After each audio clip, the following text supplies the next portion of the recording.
Welcome into the Birds of the Round Table. The Philadelphia Eagles are 2-0 going into the mini bye. Have a Monday night game against the Tampa Bay Buccaneers next week. We are here to break down the Eagles-Vikings game and get you guys some information you need to know about the top matchups in this Eagles-Buccaneers game on Monday Night Football. I am your host for this podcast, Shane Haff. Give me a follow on Twitter at ShaneHaffNFL. I'm joined, as always, by the best co-hosts that are out there. We'll start at the top here. We've got Dives. Give him a follow on Twitter at Mr. Crockpot. Be sure you check out his podcast, Party on Broad. Dives, how are you doing tonight? I'm doing well, man. I just want to say I hosted for you last week, and you're already 1,000 times better than I was. Introducing the show as Birds of the Round Table and not Party on Broad like I am foolishly done. So a lot to talk about here, Eagles versus Vikings, but we've got some juicy matchups to watch here against the Bucs, and I'm excited to get into it. Yeah, well, I will say, we got a nice gif out of your introduction last week. Clowning Ryan, who is not with us today. Ryan's a little under the weather, so he's phoning in his picks. We've got some of his picks here, but also joined by David. Give him a follow on Twitter at PHL Eagle News. Check out his written work at PhillyCoverCorner.com. David, how are you doing tonight? I'm doing good. I was happy to enjoy a weekend without the Eagles so I could watch some other teams play, which was educational. I learned that the tush push is unstoppable unless you're Jordan Love and the Packers. That was a really interesting play. And I'm glad that we got a new punter in town, albeit he's probably about the same as the one that just left. But, hey, cheers to new beginnings. All right. I realized we buried the lead here a little bit because Birds of the Round Table has a Twitter account. So you guys can go follow our Twitter account at roundtablebirds.com on Twitter. I'll drop that here in the comments when I'm not talking because I can't talk and type at the same time. We'll try to tweet out clips. We'll obviously use it to retweet some of our stuff, but it can be sort of a central hub for Birds of the Round Table things. So you guys go check that out on Twitter at roundtablebirds. So guys, let's go ahead and dive into it. We're going to start with our top takeaways against the Minnesota Vikings. Dives, I'm going to go to you and let you lead us off while I drop the Twitter handle here. For me, it was the new Eagles duo of Jordan Davis and Jalen Carter, man. I think Josh Sweat was terrific. He had 8 pressures, the most he's had in his career. But, you look at Jalen Carter, he has a better pressure percentage than Josh Sweat at 18.6% on pass blocking snaps. Carter leads all interior defensive linemen this season with 11 quarterback pressures on 59 pass rush snaps. Third most total pressures in the NFL through 2 weeks, man. Jalen Carter's been absolutely nuts. And then Davis, he had 2 pressures and a sack on 11 pass drops in week 2, man. Jordan Davis has just had a phenomenal stretch here. And that's what's got me so excited. This duo that's 23 and 22 years old, man. Yes, it's a small sample size, but the Eagles defensive line is averaging 12.5 pressures per game in 2023. They averaged 9.9 pressures per game in 2022. Yeah, they had issues getting home in week 1. But I'm loving what I'm seeing. The evolution of Jordan Davis just becoming an unbelievable pass rusher, again, was not on my Eagles bingo card. So I'm really excited about those two just continuing to dominate the opposition, man. What an unbelievable upside potential these two have for the next 10 years. Yeah, absolutely. Dibes, Jalen Carter has a 17.9% pressure rate through 2 games. It's a small sample size, but do you know where that would rank among defensive tackles last year? It's got to be top 10. It's first. Oh, my God. First place was 14%. You know who was first place? Who? Javon Hargrave. Wasn't that like the – oh, go ahead. I was going to say Jalen Carter just, better, cheaper Javon Hargrave. So better against the run, and apparently he's a better pass rusher too. Well, but that was a question. Who's going to replace Hargrave? You've got Jalen Carter and Jordan Davis that are playing out of their damn mind, man. How exciting is that? Yeah, very exciting, and especially exciting, as you mentioned, seeing Jordan Davis take that next step, I mean, that was projection. It was projection to say that he could develop into a pass rusher. And, maybe he has, maybe he hasn't, but he's looked really good through 2 weeks. He's made a huge impact in the run game. He actually leads the Eagles in sacks. And so if those two guys can continue to play at that level, I mean, the sky's the limit for this pass rush. So, yeah. And Davis is doing that in very limited snaps, too. He's not on the field very often. Yes, yeah, and that's something to monitor throughout the season. Conditioning has always been an issue for Davis, and at a certain size, your body can only stand up to so much. So, what we're seeing from Jordan Davis right now is great. I want to still be able to see it in December and January, and so that's a huge thing for me if he can sustain that. Yeah, my take is just keep that rotation, baby. Dude, I'm good with the limited snaps. Just keep these guys healthy, especially Jordan Davis, man. You remember last year, he had a few weeks in a row where he really started to cook, and then he got hurt, and then it was pretty much the end there. Then the Eagles kind of added some vets, but keep that rotation going. I'm good with everything I'm seeing from the defensive line. Yeah. All right. So that's Dives. David, what was your big takeaway from the Vikings game? It was mainly the O-line. Just they make everybody look good. I mean, Swift had a big game, and he didn't even get touched until he was 6-7 yards in the hole on 2/3 of his rushes, and then after that he just carries people a couple yards. I mean, even Boston ran 5 times for 40 yards. He was averaging 8 a clip. I mean, it's just unbelievable. But my biggest takeaway from all that, though, is that a lot of the national media is talking about how the offense hasn't clicked yet. No, this is a team that's getting 430 yards in offense. And that just tells you how great they really are, that this isn't even good yet. This isn't even in sync. The passing game's not even clicking. This is just O-line, smash mouth, old style football that they're just relying to win. And once Brian Johnson realized, hey, I don't even have to do any of this. I can just keep handing the ball off. I mean, it was game over after that point. And that's my biggest takeaway. It's just been amazing to watch that just dictate every single week. Yeah, absolutely. You're right. The offense hasn't clicked yet, but the Eagles are 2-0, and you look around at other teams. Chiefs 1-1, Bills 1-1. I mean, the Jets lose their quarterback. They're also 1-1. The Bengals are 0-2, and you look around at other contenders, and it hasn't been pretty necessarily like it has been for, say, the Dolphins, who have looked spectacular, or the Cowboys, who have looked spectacular, albeit played no one. The Eagles are 2-0. The offense is fully healthy. The defense has been banged up, but as far as I know, everybody but Nakobe Dean should be back for Monday night, I think. I mean, concussion protocol, you should clear. Reed Blankenship's rib injury, you would think would be fine by then. So you can be fairly full strength, and I think you're going to be fine there. So that's a big one for me. Okay, is it bad on Birds of the Roundtable for my big takeaway to be about the Vikings? Because I want to share with you the most Kirk Cousins stat of all Kirk Cousins stats you've ever seen, and that's this. Kirk Cousins is the first quarterback in NFL history to throw for over 700 yards with a 70+% completion percentage in the first 2 games of the season and not have a win. Just total empty stats. It's the Kirk Cousins thing of all time.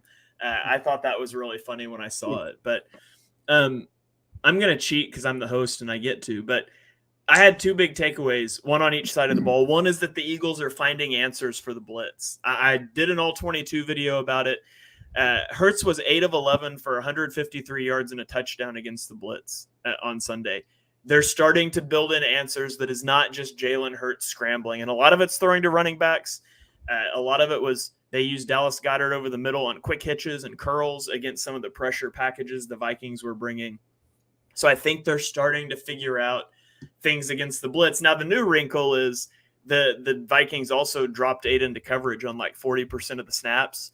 And although Hurts was 10 of 12 against Max drop, it was only for 40 yards and he had an interception. So something else that they're going to have to figure out, a puzzle they're going to have to solve. But that's on the offensive side of the ball. On the defensive side of the ball, my takeaway is that Nicholas Morrow looked far better than Nakobe Dean did. And the linebackers were much more functional in game 2 than in game 1. Zach Cunningham's still a problem in coverage, good in the run game, but Nicholas Morrow flashed as a blitzer. I thought he had some good moments in coverage. And all in all, I mean, if Dean's healthy, you play Morrow and Dean next to each other, I think. But if you had to pick one, Morrow has turned in the better game so far this season, in my opinion. Too soon. Yeah, sure. I mean, it's all we've got going off of 2 games, but I would love to see those 2 guys next to each other. Especially, that was concerning. It's something we talked about in the preseason. How are you going to hold up against the run with 2 really light linebackers like that? The run hasn't been a problem at all. The defensive front's playing spectacular behind Dybes' point, Jordan Davis, Jalen Carter. If you can sustain it, I'd love to see Nakobe Dean and Nicholas Morrow next to each other. And I think you could be fine against the run. Agreed. Okay, let's turn the page. Or anybody else have anything that they want to throw out about the Vikings game before we move on to the next one? No, man, let's get into it. All right, well, let's get into it. Eagles versus Buccaneers, top matchups to watch. Dybes, I'll let you lead us off again. Oh, wait. Oh, shit.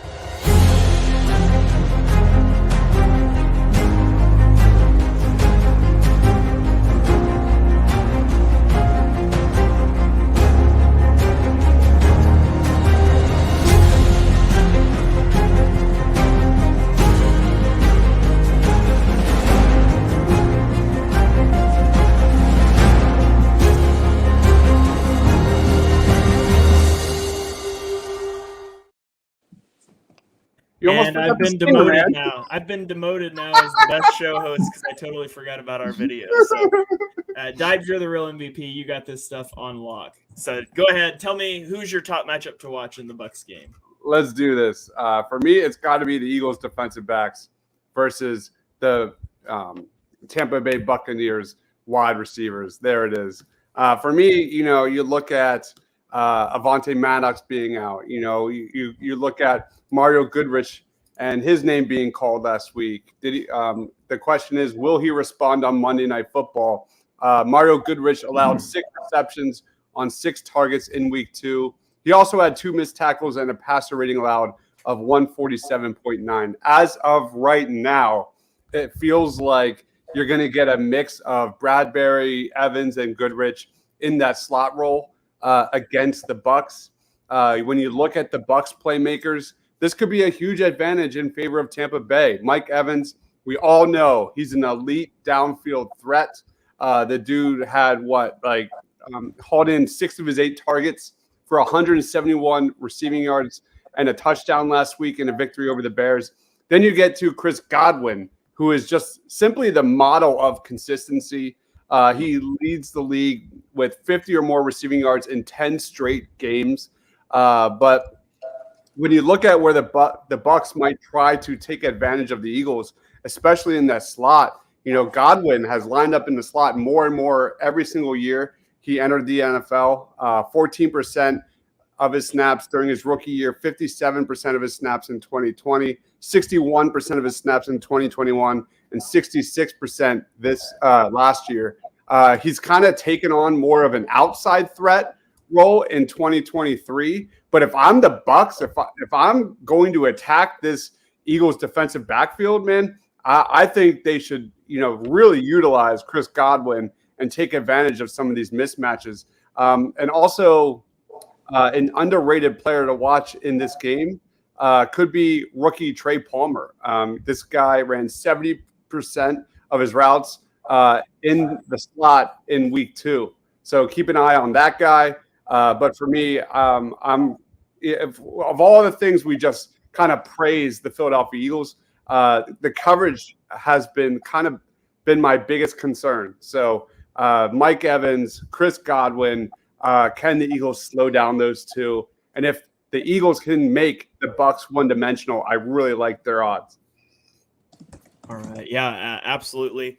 The Bucs don't have a great rushing attack. And so if you can take away the passing game, and what are your guys' thoughts on how do you handle the cornerback room with Avonte Maddox out? I'm pretty well on the record that I would have James Bradbury in the slot, especially for a game like this where Mike Evans is going to be in the slot a decent amount, and keep Josh Jobe on the outside. But is that kind of what you guys are thinking as well, or would you like to see it handled a little differently?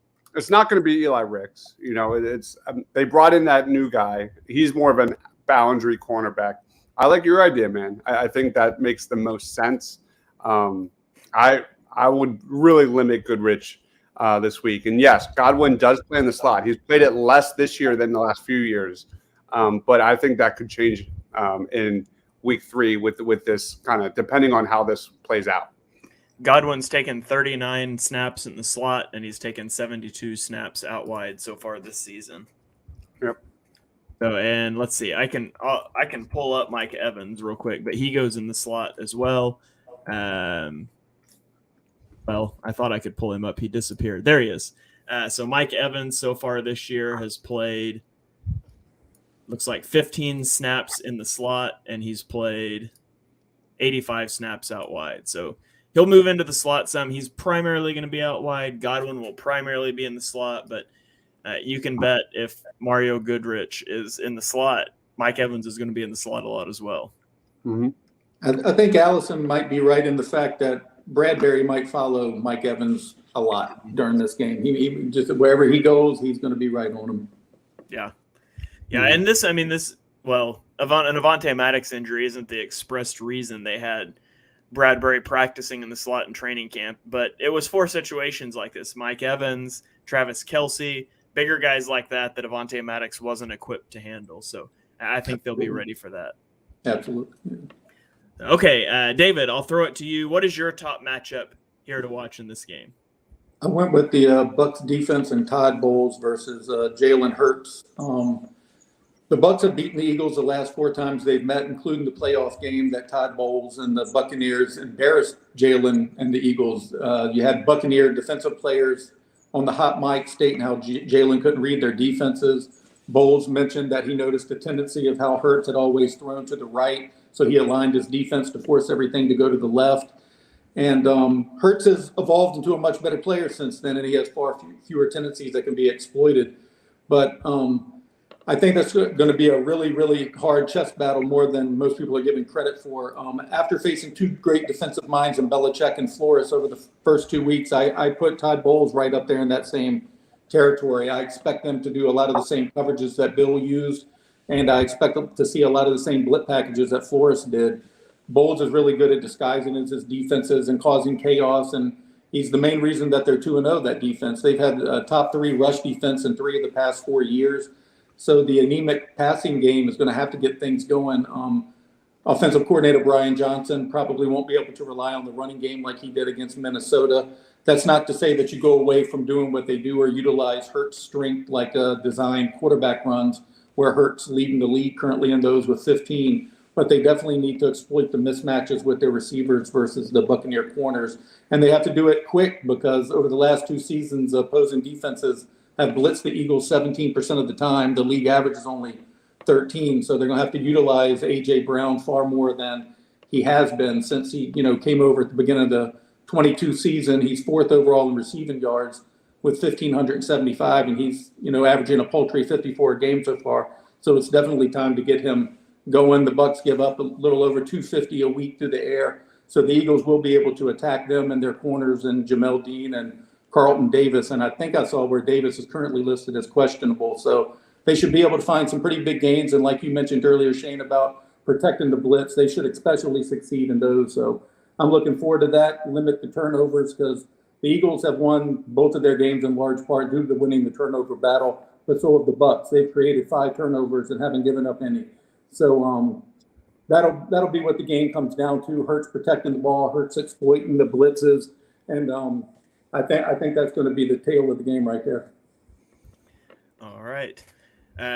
My matchup of the game to watch is going to be the Eagles pass rush against this Buccaneers defense, the Buccaneers offensive line. They've got right guard Cody Mock. He is a rookie 2nd-round pick out of North Dakota State, where he played offensive tackle, and he's kicked inside now, so he's changing positions. He's coming from FCS to the NFL, and this will be his 3rd game at a new position, at a whole new level of competition. And he's a solid pass blocker. He struggles as a run blocker.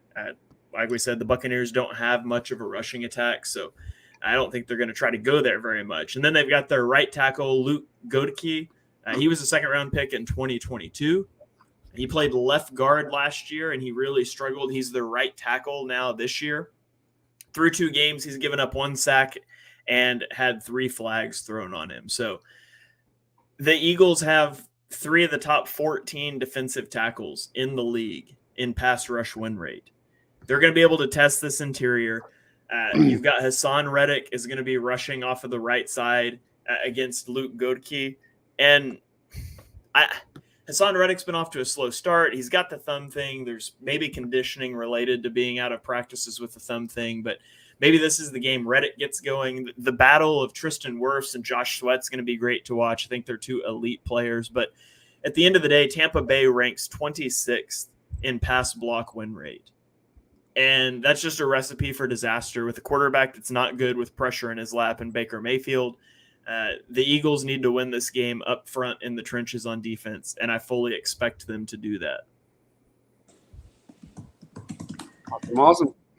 All right, go to some comments here. You got Vita Vea and Cansey. So good. Good luck trying to block those 2 guys. Vita Vea, so legit good. Run stuff from the middle. I mean, Kalijah Cansey's played 11 snaps this year. I'm not scared of Kalijah Cansey at this point in time. But if you are, it's as a pass rusher. He can be moved in the run game. So he's also a guy, he was kind of a tweener. He's kicking outside to defensive end after being a defensive tackle in college. He's a guy I liked in the draft, but I think he's going to take some time. Baker Mayfield is due for a multiple interception game. I sure hope so. He's looked good, man, right? Like his chemistry with Evans has been pinpoint this year, right? Yeah, he's hitting on 70% of his passes. He has 3 touchdowns, no picks, over 100 passer rating. Yeah, he's been playing well, and he's only been sacked 1 or no times. I mean, it's been unreal. Yeah, you want me to give you a fun Baker Mayfield stat? You guys can get a preview of this one because this is a stat I was going to drop on Chalk Talk. But Baker Mayfield has done something in Tampa Bay that Tom Brady never did.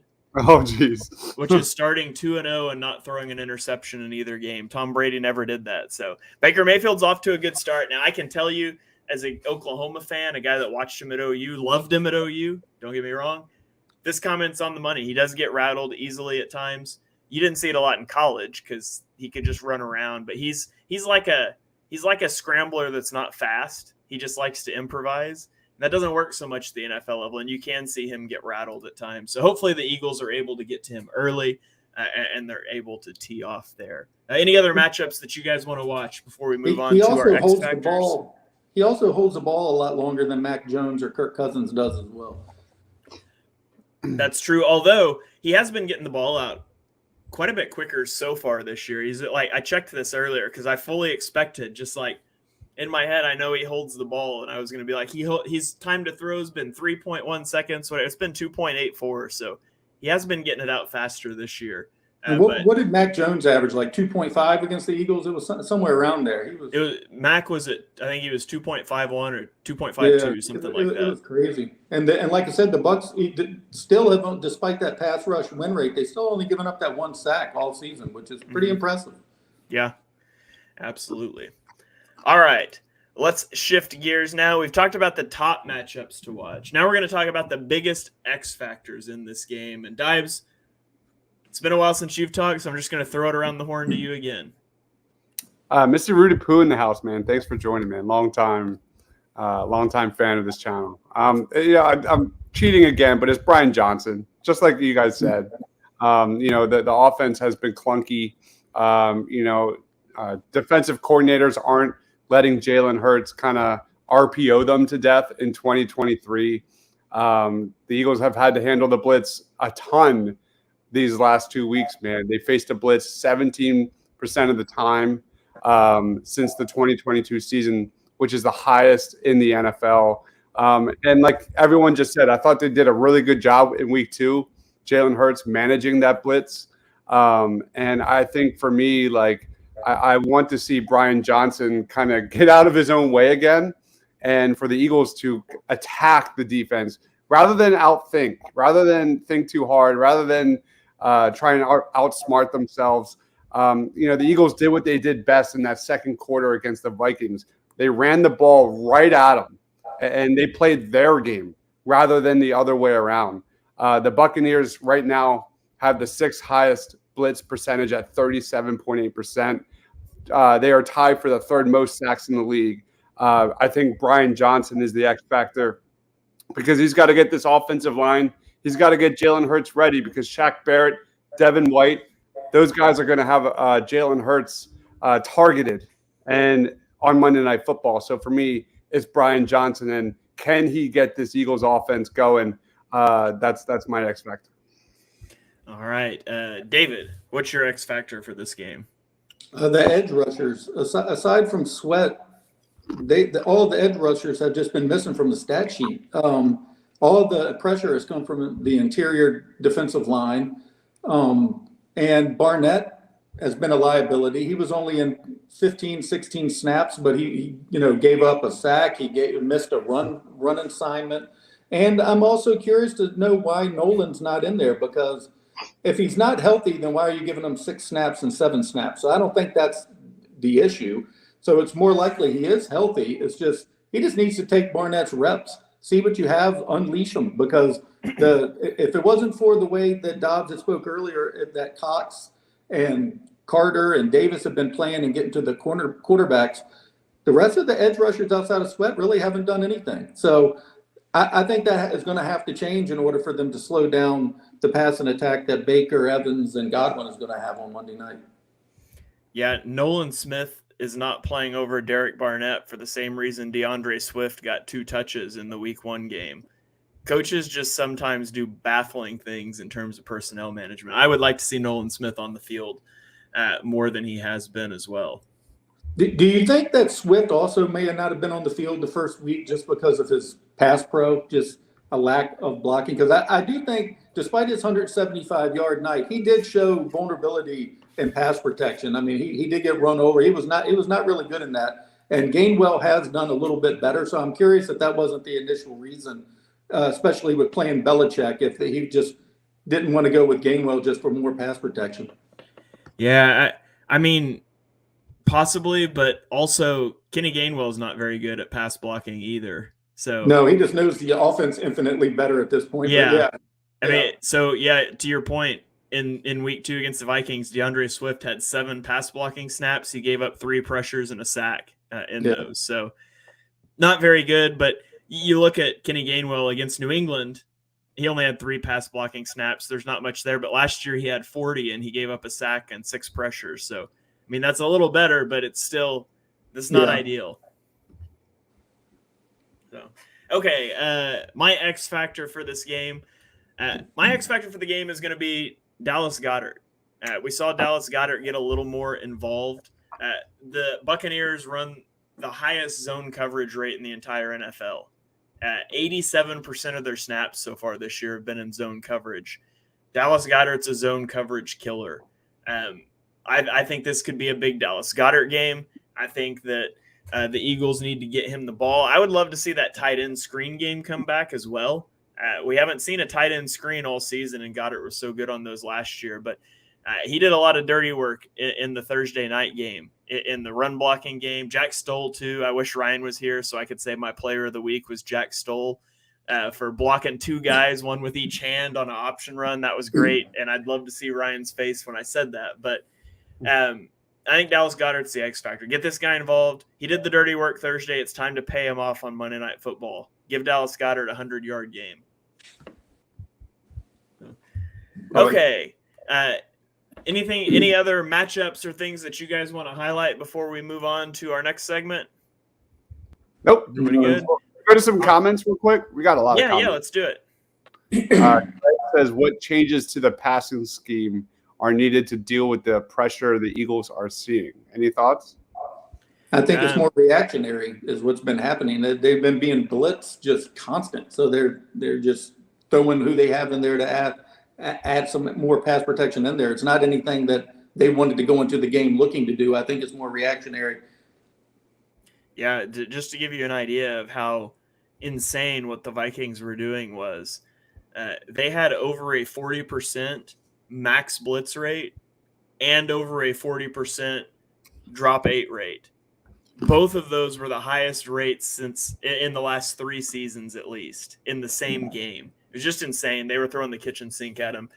I actually think some of the adjustments you want to see are there. I did an all 22 video, and I named it "Answers for the Blitz?" Because it's there at times and it's not there at times. But I think it's trending in a positive direction, to be honest. I think the blitz has not impacted the offense this year the way that it did last year. Yeah, Jalen Hurts has grown so far since his rookie year with dealing with the blitz, man. It's just night and day. Do we think that's just a trend? Do you think we're going to be saying that the rest of the season? Is that the blueprint to attack Jalen Hurts there? To blitz? To blitz Jalen Hurts, yes. I don't think so. I mean, just based off the early returns, I think you can still get him on it, but I'm a lot more interested in this drop 8 into coverage. It's something the Bengals did to Mahomes a couple of years ago that was really effective. It hasn't really become like mainstream, but it's something the Vikings did to the Eagles with a lot of success. And I'm interested to see if teams will start looking at that a little more. Yep. Quentin says, I'd like to see some creativity on offense, some misdirection. Absolutely. Mr. Rudy Poo says, play Sidney Brown. We need an enforcer. I'm sick of these arm tacklers. Is this the week we get more Sidney Brown? I don't think so. No, I don't think they're going to play him, to be honest. I would be interested, though, long term. I mean, we know Avonte Maddox is probably out for the season. If they don't want to play Bradbury in the slot, I would love to see him put Sidney Brown in the slot. He played there a lot in college. He's great as a run defender, obviously not afraid to come downhill and hit. I'd love to see Sidney Brown get on the field in that role if they don't want to kick Bradbury inside. Yeah, the real RM piece is Eagles are going to score 30 or more. I don't see Tampa Bay scoring over 23. And Mr. Rudy Poo says, I hope Jalen reviews that Bucs playoff game. Expect a lot of the same concepts. Need his payback. That's a good comment. I didn't even think of that when they just suffocated Jalen Hurts with the blitz. And their linebackers, the speed of their linebackers really caused a lot of problems there. That's a good comment. Anything else before we go to our next player of the game and score prediction segment? We good? Oh, let's do it. Let's get into it.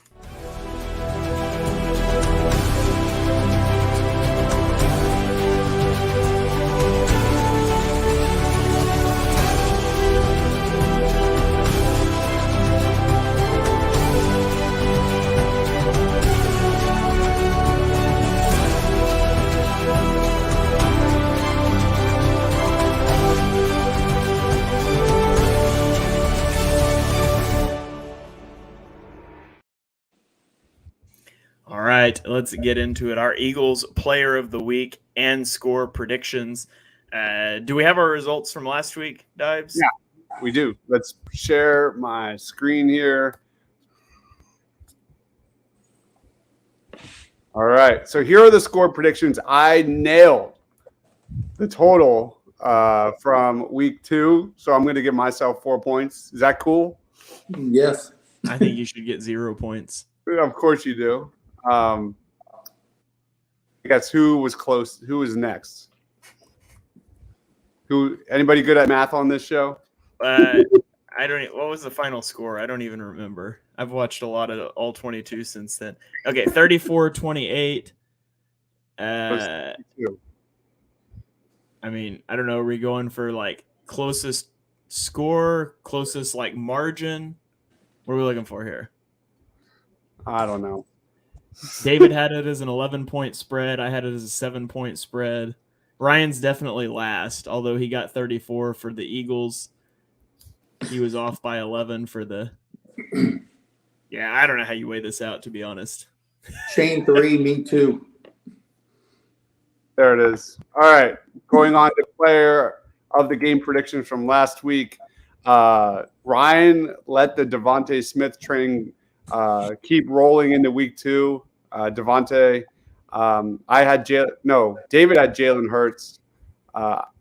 Shane, you had Dallas Goedert and had AJ Brown. So that's clearly Devontae, correct? Yeah. The 3 touchdowns for Hurts looks nice, but I mean, two of them are QB sneaks. So Who would you say was the number 2 star? I'd probably go Hurts too. Okay. Hurts for David.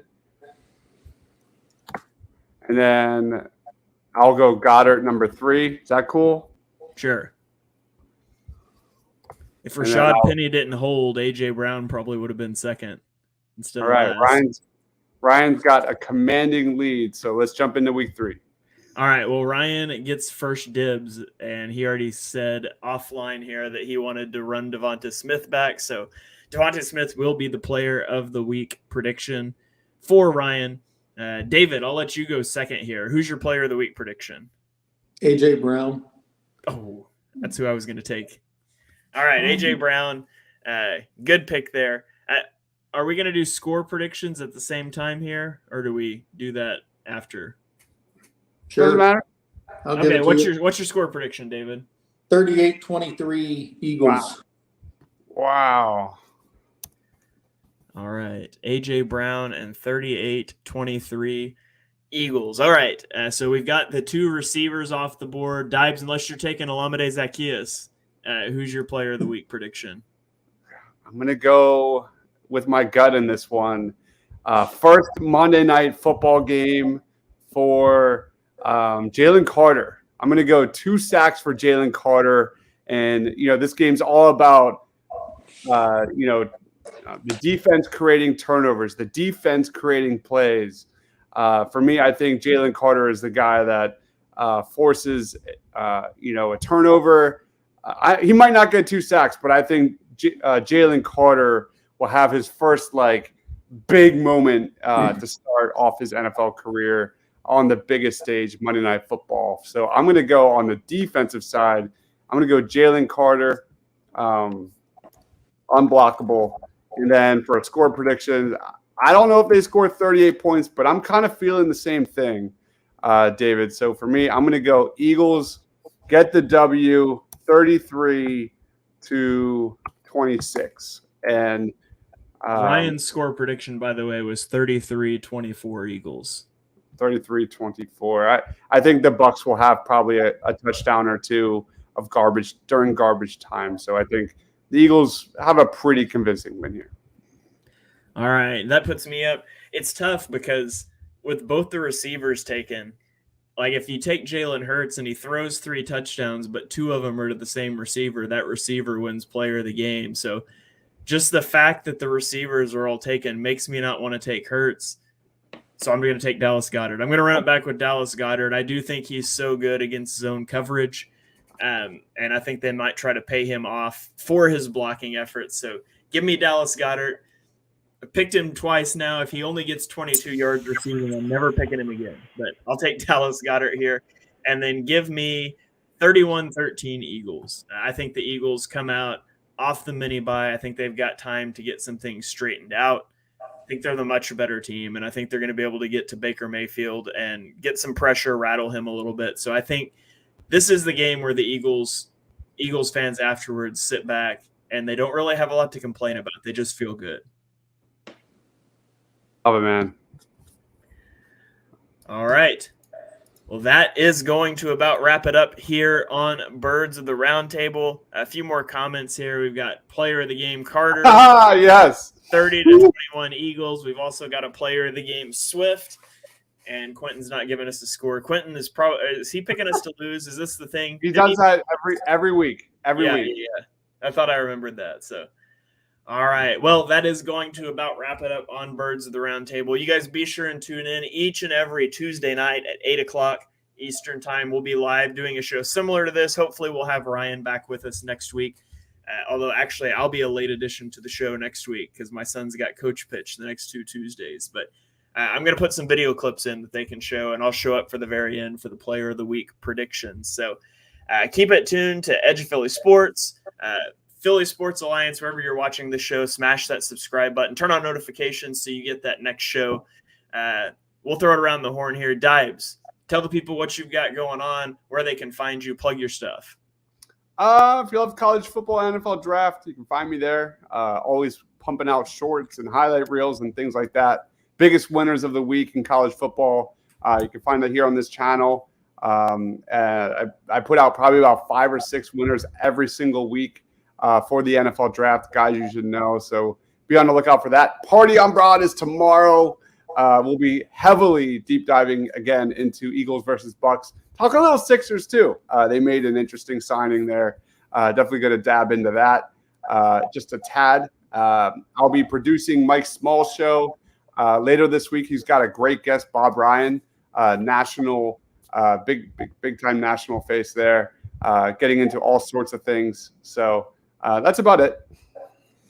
All right, David, you're up. Plug your stuff. You got any pieces coming out? Let the people know where they can find you.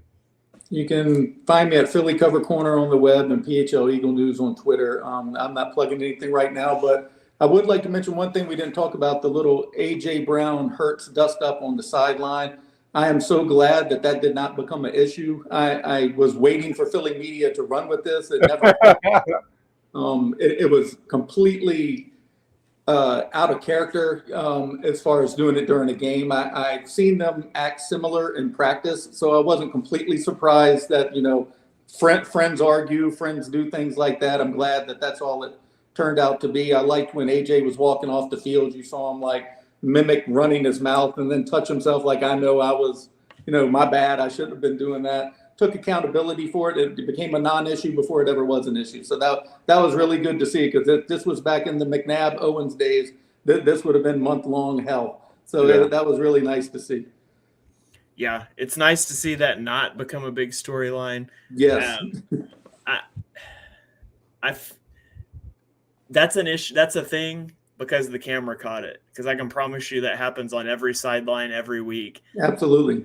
And there's very few wide receivers that have a relationship with their quarterback like A.J. Brown does with Jalen Hurts that precedes playing even in the NFL together, much less on the same team together. So, I wouldn't be too concerned about that. That said, I would like for A.J. Brown to chill. Same thing in the Giants game last year. You're blowing out a team in the playoffs and he's upset on the sidelines. I would like for him to chill a little bit, but I really don't think it's ever going to become an issue. No, I don't either. Hurts would never let it get to that. He just doesn't have that personality. He just never going to happen. Yeah. All right. Well, be sure you guys are following Dibes on Twitter at Mr. Crockpot. Follow David on Twitter at PHL Eagle News. You can check me out on YouTube and Twitter at Shane Half NFL. Go check out my All 22 video, Answers to the Blitz. I think I walked through 13 or 14 plays and kind of showed how the Eagles countered that, both from a passing and a rushing perspective, and included a few negative examples in the passing as well. So you can go check that out. Also, my NFL wide podcast, Chalk Talk, will be going live in about 45 minutes. Mark and I will be breaking down every game in week 2. So come and check that out as well. Until then, we will catch you guys next week on Birds of the Round Table.